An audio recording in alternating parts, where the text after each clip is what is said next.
Hello friends, எல்லோரும் எப்படி இருக்கீங்க? வாங்க ஃபிஷ் மொழி செஞ்சு பார்க்கலாம். முதல்ல பெப்பர் பவுடர், மஞ்சத்தூள், உப்பு, லெமன் ஜூஸ் சேர்த்து மிக்ஸ் செய்துக்கோங்க. ஃபிஷ் துண்டுகளை அதோடு சேர்ந்து மேரினேட் பண்ணி ஒரு 15 மினிட்ஸ் எடுத்து வச்சுருங்க. மேரினேட் செய்த ஃபிஷ் துண்டுகளை ஷாலோ ஃப்ரை பண்ணிக்கோங்க.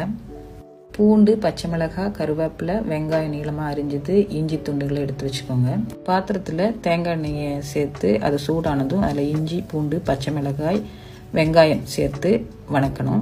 எல்லாம் வதங்கின உடனே பெப்பர் பவுடர், மஞ்சத்தூள், கரம் மசாலா சேர்த்து கொஞ்சம் வதக்கிக்கோங்க. தேங்காய் பாலையும் சேர்த்துக்கோங்க. தேவையான அளவு உப்பையும் போட்டுக்கோங்க. இப்பொழுது லேசாக வறுத்து வச்சுருக்க அந்த ஃபிஷ் துண்டுகளையும் சேர்த்துக்கோங்க. கடைசியில் சிறிது எலுமிச்சம் சாறு, தேங்காய் எண்ணெய், கருவேப்பிலை சேர்த்து இறக்கவும். சுவையான ஃபிஷ் மொழி ரெடி. நீங்களும் செஞ்சு பாருங்கள். Take care. Bye bye.